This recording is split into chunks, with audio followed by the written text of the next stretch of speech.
Hola, bienvenidos a la sesión 2 del curso de Políticas de Uso de Suelo y Vivienda que impartimos en el Departamento de Estudios Regionales INESER en el Centro Universitario de Ciencias Económico-Administrativas, CUSEA, de la Universidad de Guadalajara. Los temas de la sesión 2 son: 1. ¿Cómo se vive en tu barrio, pueblo o ciudad? Esta es una invitación a hacer una exploración a nuestra manera de vivir ocupando el suelo y la vivienda. El tema número 2 es el concepto de política pública y la relación entre tener poder y poder elegir el suelo y la vivienda que ocupamos. El tema número 3 estaremos hablando sobre oportunidades y limitaciones de los mandatos institucionales. En el tema número 4 estaremos hablando sobre cómo es que el valor del suelo define el paisaje urbano y exploraremos algunos principios básicos sobre teoría de la renta. En el tema número 5 estaremos hablando sobre una breve teoría sobre los cotos privados y otras formas de restringir el acceso al suelo y la vivienda que ocupamos. Y finalmente concluiremos con la reflexión sobre qué pasa si dejamos todo al mercado de suelo y vivienda. Bienvenidos. Les recuerdo que el video de la sesión 1 se encuentra ya disponible en el canal de YouTube. Como primer punto tenemos esta pregunta: ¿cómo se vive en tu barrio, tu pueblo o tu ciudad? Y con ella lo que queremos es enfrentar las dificultades que como principiantes en el estudio de políticas de uso de suelo y vivienda podemos tener. La invitación que estamos haciendo es a hacer exploraciones a nuestra manera de vivir y ocupando el suelo y la vivienda. Todos, independientemente de nuestra experiencia, nuestra vivencia, nuestra trayectoria habitacional, podemos hacer algunas preguntas necesarias y posibles explicaciones antes de hacer políticas públicas de uso de suelo y vivienda. La primera pregunta que nos podemos hacer tiene que ver con las distintas formas de habitar. Aquí hay dos preguntas clave. Todos podemos hacerlas, nada más mirando en nuestro barrio, en nuestro pueblo, en nuestra comunidad. Una pregunta es: ¿cuántos tipos de casas hay por el rumbo donde vivo? La segunda pregunta es: ¿quiénes viven en cada tipo de casa? ¿Qué tipo de familias? ¿Qué edades tienen? ¿Cuál es su origen? Una estimación de cuáles serán sus ingresos, conociendo lo que sabemos de ellos en términos de los empleos que ocupan, la educación que tienen, el tipo de propiedad que poseen, si están rentando, si están comprando, ya terminaron de pagar o están endeudados, etcétera. Esa es la primera pregunta. Ese es el primer grupo de preguntas más bien que podemos hacer. Formas de habitar el barrio, formas de habitar la vivienda, formas de habitar la ciudad. El segundo tema es las relaciones y las formas de participar. Aquí hay dos preguntas también importantes. ¿Cómo es la relación entre vecinos? ¿Qué temas motivan su colaboración o qué asuntos despiertan controversia entre ellos? De estas formas de colaboración nosotros vamos a entender un poco la disponibilidad a participar en la hechura e implementación de políticas públicas. Una segunda pregunta es: ¿hay alguna forma de organización formal y activa en el barrio, en la comunidad, el distrito, la colonia, la ciudad en la que vivimos? Esto tiene que ver con el manejo que construyen de discursos, las acciones que realizan o los repertorios que han realizado en el pasado o que están a su disposición, y también tiene que ver con las formas de representación de la comunidad. El tercer tema tiene que ver con cambios y necesidades sentidas. Aquí las preguntas claves son: ¿qué cambios son más visibles en los asuntos tratados en las respuestas anteriores? ¿Cuáles son las formas de construir y habitar? ¿Qué usos de suelo se están gestando, se están cambiando? ¿Qué controversias están ocurriendo? Y la segunda pregunta tiene que ver con qué sienten los vecinos que necesitan y cómo lo han expresado públicamente o en reuniones colectivas, cómo se han acercado o no se han acercado al gobierno para expresar sus necesidades. Y finalmente, la cuarta pregunta tiene que ver con quién ha hecho algo para inducir cambios o para resolver algunas de las necesidades locales. Es decir, los cambios que han ocurrido han salido principalmente por acción de la comunidad o principalmente por acción del mercado o, en su caso, principalmente por acciones públicas. Y aquí también hay dos preguntas importantes que podemos hacer. Una es si los vecinos creen que pagan al gobierno más de lo que les ofrece el gobierno o más de lo que ellos piensan que reciben conforme a lo esperado, considerando lo que han pagado. La segunda pregunta tiene que ver con si los vecinos se sienten que son consultados por el gobierno, si el gobierno ha consultado a la población antes de actuar, o simplemente va y atiende lo que desde el punto de vista del gobernante es necesario en una comunidad, en un barrio, en una ciudad. Entonces tenemos estas cuatro áreas de preguntas que podemos hacer simplemente para explorar reflexivamente sobre lo que está ocurriendo en nuestra comunidad y para explorar cómo es que se da la relación entre comunidad, habitantes, familias, individuos y gobierno, en términos de participar más adelante en la hechura de políticas públicas. Nos acercamos al campo de políticas públicas de suelo y vivienda porque pensamos que el gobierno puede contribuir en algo a resolver las necesidades habitacionales de la población. Una vez visto lo anterior, estamos listos para aproximarnos al concepto base de política pública en suelo y vivienda y la relación que existe entre este concepto y estas posibilidades de tener poder y poder elegir el suelo y la vivienda que ocupamos. Lo planteamos de esta manera porque consideramos que los individuos no solamente decidimos de forma racional, sino que las decisiones que tomamos son más bien de corte relacional, como lo establecimos en el video de la sesión correspondiente a la sesión 1. Entonces, retomando el principio de política pública que estamos usando en el curso, diremos que el concepto base es que las políticas de uso de suelo y vivienda son acciones emprendidas por el Estado, ya sea el gobierno federal, el gobierno estatal o el gobierno municipal, para intervenir en el comportamiento de los actores que participan en los mercados de suelo y vivienda, sean estos formales o informales. Cuando lo vemos de esta manera es necesario profundizar un poco en los conceptos clave de la idea de política pública. Entenderemos por comportamientos aquellas construcciones o acciones que tienen que ver con la selección de un sitio o una localización, el tipo de vivienda o el uso de suelo que queremos dar y los materiales usados en el uso seleccionado. Estas tres decisiones son en donde se reflejan los comportamientos humanos en materia de uso de suelo y vivienda y van a ser, por lo tanto, los principales objetivos de la política pública en ese sentido. Respecto a los actores que participan en los mercados, estamos pensando en oferentes y demandantes de suelo y vivienda, sean estos individuos, familias, empresas, etcétera, así como otros actores públicos y organizaciones sociales o privadas, intermediarios, proveedores de materiales para construcción, despachos de expertos, etcétera, ¿no? Bajo el término de mercados formales o informales, estamos pensando en las relaciones de intercambio de derechos de uso y aprovechamiento de uso de suelo y vivienda que pueden ser reconocidas por la ley, es decir, formales, o bien pueden ser producto de usos y costumbres, préstamos, ocupaciones, invasiones, etcétera. Y finalmente podemos entonces preguntarnos qué es realmente lo que nos interesa saber para poder hacer políticas públicas de uso de suelo y vivienda. Y entonces decimos que los aspectos del diseño de las políticas y sus implicaciones en el valor de suelo y la vivienda. Nos interesa saber cómo los distintos componentes del diseño van a moldear la manera como el Estado trata de resolver los problemas de acceso de suelo y vivienda. El segundo aspecto que nos interesa saber tiene que ver con el proceso de hechura e implementación de las políticas públicas, es decir, cómo ocurre todo el proceso y cómo ocurre la relación entre Estado y sociedad para tratar de resolver estos problemas. Estos dos aspectos van a ser muy importantes a lo largo del curso, así que esperemos que les pongan atención.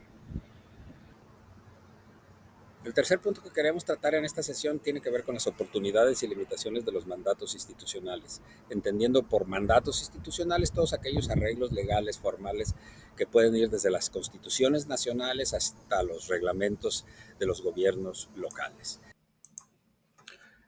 Así, por ejemplo, en el caso mexicano, podemos ver que en la Constitución, en el artículo segundo, se establece que la federación, las entidades federativas y los municipios para promover la igualdad de oportunidades de los indígenas y eliminar cualquier práctica discriminatoria, establecerán las instituciones y determinarán las políticas necesarias para garantizar la vigencia de los derechos de los indígenas y el desarrollo integral de sus pueblos y comunidades, las cuales deberán ser diseñadas y operadas conjuntamente con ellos para abatir las carencias y rezagos que afecten a los pueblos y comunidades indígenas. Dichas autoridades tienen la obligación de mejorar las condiciones de las comunidades indígenas y de sus espacios para la convivencia y recreación mediante acciones que faciliten el acceso al financiamiento público y privado para la construcción y mejoramiento de vivienda, así como ampliar la cobertura de los servicios sociales básicos. Es decir, este mandato institucional básicamente señala que la Federación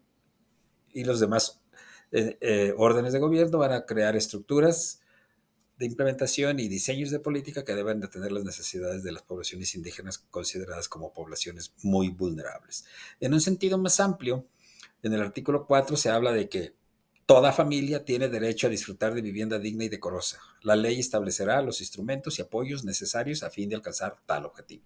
Dos líneas que básicamente dicen lo mismo que lo anterior, pero lo hacen para una manera más general. Este es un buen ejemplo de cómo vemos que la construcción discursiva a veces tiene problemas y dificultades para tratar de capturar objetivos sociales amplios y plantearlo en forma tal que sea más fácil de entender y por lo tanto de llevar a cabo. En el caso de Ecuador vemos que según se plantea en el libro extraterrenal, los estados-nación y los gobiernos locales municipales llevan a cabo esfuerzos constantes para proponer e institucionalizar formas de interpretar las condiciones de vida humana en la Tierra y ejecutan acciones en aras de obtener alguna renta mediante la regulación de ciertas prácticas. Entonces vemos como en el caso de Ecuador, la nueva constitución que se reformó en 2008 establece que las personas tienen derecho a un hábitat seguro y saludable y a una vivienda adecuada y digna, con independencia de su situación social y económica. Y en esta misma constitución se reconoció también que las personas tienen derecho al disfrute pleno de la ciudad y de sus espacios públicos bajo los principios de sustentabilidad, justicia social, respeto a las diferentes culturas urbanas y equilibrio entre lo urbano y lo rural. Si tomamos en cuenta que estos dos arreglos constitucionales van a tener que ser luego implementados en los otros órdenes de gobierno, lo que tenemos acá es un marco institucional muy general que va a crear oportunidades, pero que también tienen sus limitaciones, como veremos enseguida. Lo que estamos diciendo acá es que la implementación de los arreglos legales y constitucionales en materia de suelo y vivienda tienen diversos costos y enfrentan barreras entre los que se pueden destacar los siguientes. Estos son solamente indicativos de 3 implicaciones o barreras que resultan o emanan de los arreglos institucionales que vale la pena considerar. El primero tiene que ver con los costos de la información. Recopilar datos de propiedades, personas y de relaciones entre usuarios, demandantes y propietarios de suelo y vivienda puede ser muy costoso. Monitorear todo tipo de cambios registrados en el tiempo, incluyendo los cambios en los valores de suelo y vivienda, puede ser también muy oneroso, sobre todo para los gobiernos municipales, que por ejemplo en el caso de México tienen un mandato constitucional para cobrar los impuestos prediales considerando el valor de mercado de los predios y las fincas. Hacer mapas y en general poner a disposición de las personas la información sobre el mercado del suelo y vivienda y el comportamiento de los involucrados en este, tomando en consideración las capacidades que los usuarios pueden tener para el manejo de información, es una cosa complicada, una tarea que puede resultar difícil de resolver. Más adelante en la sesión 11 por allá, vamos a hablar del uso de aplicaciones y sistemas de información geográfica, pero nos interesa resaltar desde este momento que estos son temas de costos que hay que considerar en la hechura de políticas públicas de uso de suelo y vivienda. El segundo aspecto a considerar tiene que ver con las barreras de la costumbre y la informalidad. Hacer políticas públicas de uso de suelo y vivienda, como dijimos, está dirigido a cambiar los comportamientos de los actores. Pero la mala noticia es que los actores tienen costumbres, usos, tradiciones, formas de tomar sus decisiones que no necesariamente quedan contempladas a la hechura al momento de diseñar los reglamentos y las constituciones y todos los arreglos institucionales que tratan de modelar su comportamiento. Por costumbre, la gente resuelve distintos aspectos de sus interacciones y de la relación que mantienen con el suelo y la vivienda. Por tradición, y debido a la informalidad de las interacciones sociales, resulta sumamente complicado monitorear los cambios y, por lo tanto, tomar medidas preventivas que ayuden a mejorar las condiciones de acceso a suelo y vivienda. Y finalmente, tenemos el aspecto de las consecuencias de los macroprocesos sociales. Los arreglos institucionales prácticamente no pueden estarse adaptando a las consecuencias de los procesos macrosociales en las condiciones en las que vive la gente. Así que procesos como el cambio tecnológico, la globalización económica, el cambio climático, la migración internacional, son procesos que tienen la capacidad de impactar a la población en formas que resultan difíciles de prever cuando se diseñan políticas institucionales, cuando se diseñan planes, cuando se diseñan reglamentos, constituciones, etc. De manera que sí tenemos que tomar muy en cuenta el grado en el cual podemos definir con precisión la relación entre el establecimiento del acuerdo institucional o la norma institucional y lo que esperamos que ocurra en la práctica con el comportamiento de los actores. No es fácil cambiar las costumbres. Por lo tanto, pues los expertos en este tema sugieren que hay que tratar de diseñar arreglos institucionales con la participación de la población y tratar de llegar a arreglos institucionales que sean fácilmente asimilables por la población.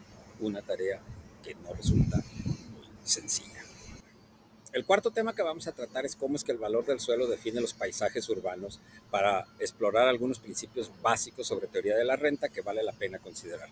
Acá en el video y también en el libro tratamos de manera introductoria este tema, pero en el capítulo correspondiente, en el libro de Extraterrenal, hay una importante bibliografía recomendada y en los videos recomendados también hay algunos de ellos que tratan a mayor profundidad este tema para los que estén interesados. Entonces, el primer asunto que vamos a tratar acá es lo que llamamos algunas verdades ineludibles del mercado de suelo y vivienda. Son algunos puntos que vale la pena tener en cuenta. 1. Todo mundo necesita un lugar para vivir, pero las personas pueden vivir en distintos lugares. 2.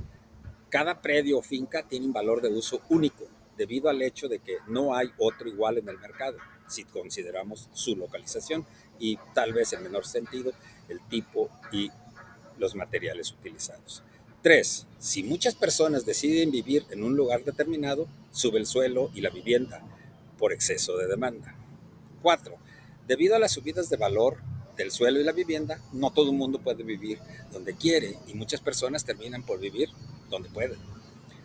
5. Distintos usos de suelo tienen una capacidad diferente para cubrir los costos de acceso a suelo y vivienda. Esto es lo que más adelante vamos a ver, es la clave para explicar la teoría de la renta del suelo. 6. Cuando el gobierno decide invertir o hacer algo para que más gente pueda vivir en los lugares que de por sí eran más atractivos, los predios y fincas vuelven a subir de valor. Y finalmente, algunos actores con poder económico suelen capturar ese valor, es decir, la plusvalía para su propio beneficio, dando lugar a una mayor desigualdad social. Otro tema aquí es las estrategias clave para manejar la competencia por el uso del suelo y la vivienda. Revisando algunas de las experiencias que hay sobre planificación a nivel mundial y a nivel nacional, podemos decir que hay 3 estrategias clave que nos permiten manejar la competencia por el uso del suelo y la vivienda, con algunas limitaciones, por supuesto. La primera se llama zonificar, es decir, separar los usos de suelo considerando posibilidades, retos y consecuencias de la convivencia entre los usuarios. Los gobiernos usan distintos instrumentos de política para lograr que los usos de suelo y vivienda sean compatibles, pero a veces, cuando hacen esto, en realidad están procurando lograr la separación entre usuarios que puede considerarse indeseable entre sí. La segunda estrategia se llama densificar, es decir, apoyar y permitir que los propietarios de los predios más demandados por su localización puedan construir edificios de mayor altura para sacar provecho a su localización y crear economías de aglomeración. Aquí, los gobiernos usan instrumentos fiscales, de obra pública y de regulación con la intención de que en algunas partes de la ciudad se construyan edificios de gran altura, lo cual produce beneficios privados por captura de plusvalía y beneficios colectivos por economías de aglomeración o de competitividad de la ciudad. Y la tercera estrategia es capturar plusvalías, es decir, el gobierno puede actualizar las tablas de valores, cobrar impuestos, cobrar derechos y otras cuotas de infraestructura para capturar en parte las plusvalías derivadas del crecimiento del valor del suelo y la vivienda. Los gobiernos locales en la práctica pueden usar las tres estrategias de manera simultánea. Sin embargo, en la práctica puede ser complicado y hasta políticamente complejo. El siguiente tema es, ¿cuál es la teoría que da lugar a variaciones en el valor del suelo y la vivienda y las políticas públicas para beneficio colectivo? Bueno, hay tres teorías, básicamente. La primera es la teoría de la renta diferencial de David Ricardo. Hay un video recomendado con este fin y acá tenemos el contenido de esta teoría. De acuerdo con el principio de David Ricardo, ya sea que en la tierra se produzca trigo o pequeñas unidades habitacionales, la tierra vale por su productividad. En 1817, David Ricardo publicó su libro On the Principles of Political Economy and Taxation. En esta obra, Ricardo explicó el origen de la renta en Inglaterra como un asunto de capacidad para producir alimentos. Su teoría básicamente especificaba que las tierras que tuvieran mayor productividad tendrían la posibilidad de cobrar más por su arrendamiento para la producción de bienes agrícolas. Los propietarios saldrían ganando y por lo tanto el arreglo que se tendría de los cultivos tendría que ver con la capacidad de pagar rentas más elevadas. La segunda teoría tiene que ver con lo que produjo von Thunen, John Heinrich von Thunen en 1826, donde hizo énfasis en la distancia al mercado como lo que explica las diferencias en el valor del suelo, y esta es la descripción que tenemos en el libro extraterrenal. Su lógica era muy sencilla. Si en una gran planicie las tierras son de la misma calidad, los diferenciales reales de los precios se explican no por su productividad, sino por su distancia al mercado, es decir, el lugar donde están los consumidores de lo que la tierra produce. Y la tercera teoría, que es la adopción de los principios anteriores por William Alonso en 1964, en donde explica la relación entre renta y densidad de ocupación del suelo. Así es como lo tenemos planteado en el libro extraterrenal. Más adelante, en 1964, según William Alonso, las teorías de David Ricardo deberían poder utilizarse para explicar la diferencia del valor del suelo en la ciudad. Continuando con la metáfora anterior, podríamos decir que fue Alonso quien llevó las tunas al mercado urbano, es decir, convirtió la idea de fertilidad en una intensidad de uso. Así, la productividad del suelo dejó de referirse a la fertilidad en su sentido biológico y se convirtió en rentabilidad en su sentido contable asociado a las ventajas de localización de los predios ubicados en lugares centrales. De manera sintética, vamos a hablar sobre este principio elemental que se conoce, según William Alonso, como los gradientes de la renta y su relación con los paisajes urbanos reales que se observan en las ciudades y los pueblos. Esto es lo que podemos decir al respecto de este gráfico que está en el libro extraterrenal. En esta discusión de cómo es que el valor del suelo define el paisaje urbano, la exploración de algunos principios básicos sobre teoría de la renta, tenemos que pensar que, de acuerdo con la teoría de William Alonso, los usos con mayor capacidad se localizan en sitios centrales, es decir, con mayor accesibilidad y demanda.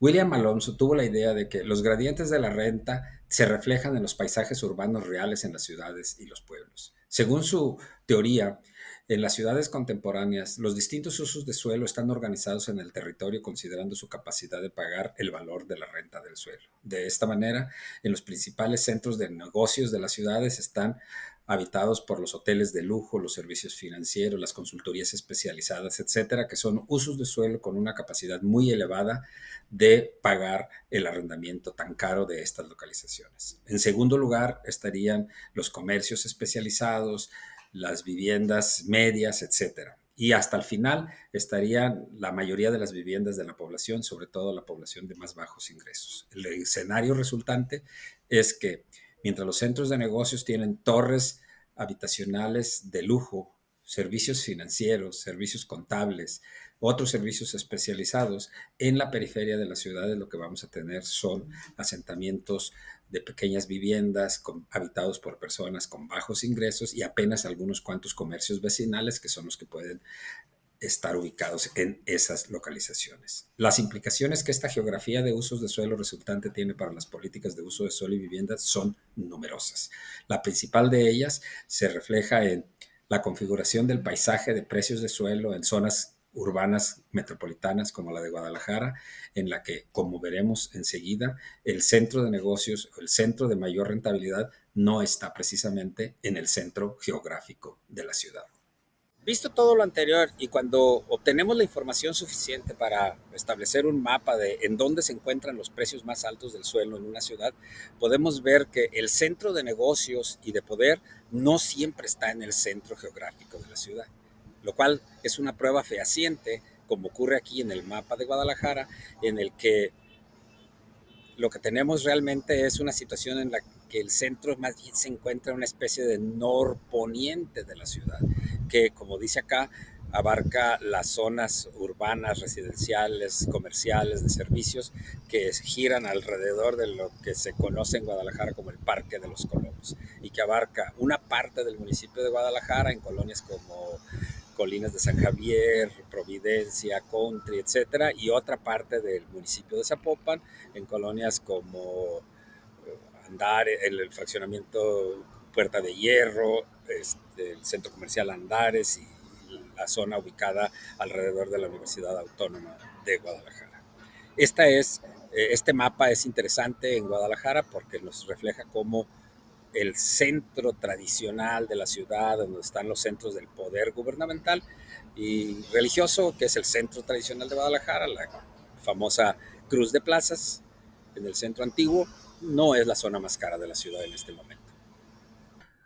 Ahora bien, todo lo anterior nos lleva a hacer una breve teoría sobre los cotos privados y otras formas de restringir el acceso al suelo y vivienda que ocupamos, o mejor dicho, una breve teoría al respecto de la proliferación de este tipo de soluciones.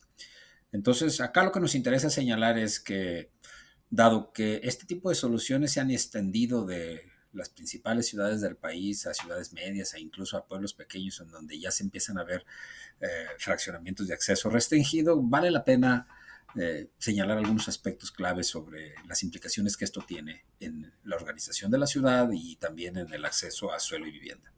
El primer punto que quiero señalar al respecto es que cada vez que alguien compra un fraccionamiento o condominio de acceso restringido, contribuye en algo a la segregación social y al encarecimiento del mantenimiento de la ciudad.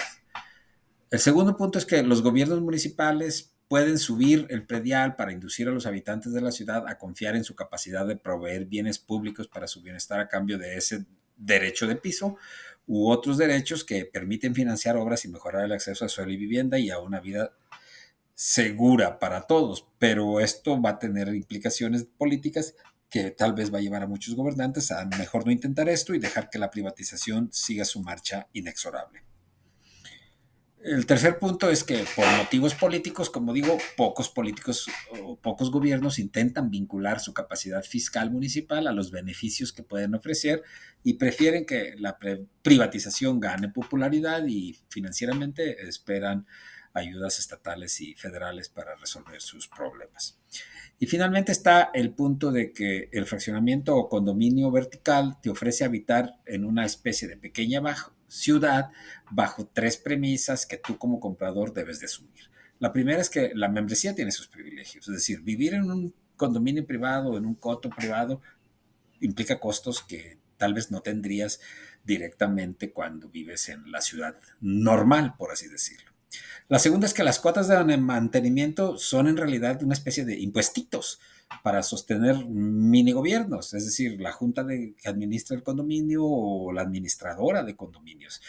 Cuando multiplicas, por ejemplo, 35 pesos por metro cuadrado de propiedad a lo largo del tiempo, resulta que la cuota de mantenimiento es mucho más cara que el predial más alto que cobra la ciudad. Entonces, lo que estamos haciendo con la privatización es crear pequeñas ciudades que se autogobiernan con su propio financiamiento adentro de otras ciudades que de por sí ya te cobran un impuesto predial. Y finalmente tenemos este tema de que debes negociar con los vecinos y con la administración del condominio todo el tiempo. Es común escuchar un café o en una reunión que hasta las decisiones que parecen muy personales, como qué tan altas deben ser mis bardas, qué color tiene que ser la casa o el tipo de plantas que puedo tener, tengo que negociarlo con la junta de vecinos y con los administradores del condominio, porque tal vez la decisión que a mí me parecía maravillosa, a la comunidad pequeña no le parece tal. Y entonces podemos escuchar conversaciones como, no te preocupes por las plantas que vamos a poner en el proyecto de desarrollo que te estoy ofreciendo aquí o del proyecto de vivienda que te estoy ofreciendo, porque el fraccionamiento tiene su propio vivero que nos aportará las plantas que ellos consideran valiosos. Esto tiene sus ventajas, pero evidentemente tiene desventajas que pocas personas en el momento de comprar habían anticipado que tenían que enfrentar. Entonces quedan ahí estos puntos como una reflexión importante sobre este tipo de soluciones privadas al acceso a suelo y vivienda. Y sin mencionar, por supuesto, todas las implicaciones que esto tiene para la sociedad. El sexto punto de nuestra discusión en la sesión 2 del curso tiene que ver con qué pasa si dejamos todo al mercado de suelo y vivienda. Básicamente voy a señalar 4 puntos que considero son necesarios para debatir públicamente las implicaciones de esta premisa de dejar todo al mercado. El primer punto es, en el plano discursivo, estaremos dando por hecho que cada quien tiene lo que merece, es decir, que la competencia entre personas con intereses claros producirá soluciones y mezclas de usos de suelo y población, así como patrones de decisiones que permitirán a toda la población acceso a suelo y vivienda que la gente pueda considerar para decir que vive bien en el corto y en el largo plazo. En el plano discursivo estaremos, por lo tanto, apoyando esta idea de asociación entre esfuerzo realizado y el tipo de suelo o vivienda al que puede acceder. En el plano religioso o cultural, estaremos confiando en que la cultura del esfuerzo y el predominio del principio de aquí nos tocó vivir va a culminar por producir ciudades resilientes, justicia social, urbana, y confiaremos demasiado en que cada persona y cada familia terminará viviendo lo mejor posible según su presupuesto. Es decir, de alguna manera u otra estaremos esperando verdaderos milagros para resolver los problemas de acceso a suelo y vivienda.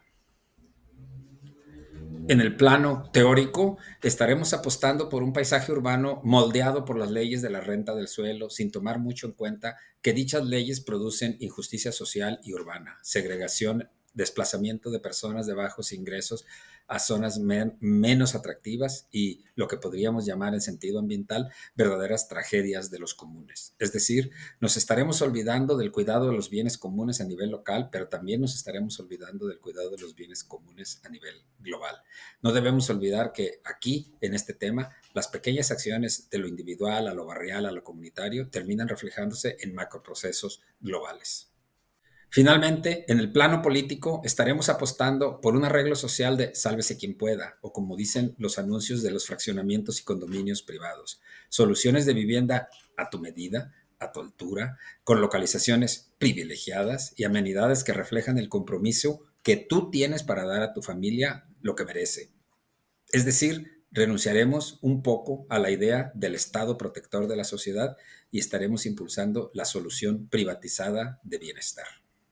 En conclusión, después de una revisión rápida de la teoría de la renta del suelo y algunos otros postulados teóricos que se han usado para el diseño de políticas de uso de suelo y vivienda, podemos sacar 3 conclusiones que someto a discusión con ustedes. La primera es que la construcción de explicaciones técnicas socialmente relevantes sobre los problemas de acceso a suelo y vivienda y las posibles maneras de enfrentarnos con políticas públicas es la observación de la manera como la gente se ha ido encontrando sus propias soluciones a los problemas que va enfrentando. La observación cuidadosa del barrio en el que vivimos, de la periferia de las ciudades, de los accesos carreteros a los pueblos, de la organización comercial de los centros urbanos, etcétera, son observaciones importantes que nos van a ayudar a entender qué es lo que está ocurriendo en nuestro entorno y cuáles son las posibilidades de enfrentar los problemas mediante políticas de uso de suelo y vivienda, ya sea que sean estas de gobiernos locales, del gobierno estatal o del gobierno federal.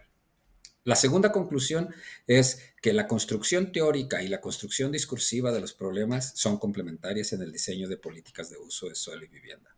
La teoría de la renta de suelo ayuda a entender los patrones de localización de actividades, proveer de criterios objetivos para diseñar políticas de regulación de uso de suelo y cobro de derechos o impuestos, y para hacer estimaciones puntuales sobre la plusvalía generada por el desarrollo inmobiliario y establecer criterios y posibilidades para distribuirla mejor en la sociedad. Y la tercera conclusión es que las explicaciones teóricas y culturalmente enraizadas en la sociedad proporcionan conocimientos para mejorar el diseño de políticas de uso de suelo y vivienda en los tres órdenes de gobierno. Ahí les dejo estas tres conclusiones para el debate. Les agradezco la atención brindada a este video correspondiente a la segunda sesión del curso. Les recuerdo que en el tutorial se recomiendan materiales, videos, tareas, etcétera, que pueden ustedes consultar para llevar el curso por su cuenta y para atender los criterios de calificación para quienes están inscritos en el CUSEA. Nos vemos en la sesión tercera. Gracias.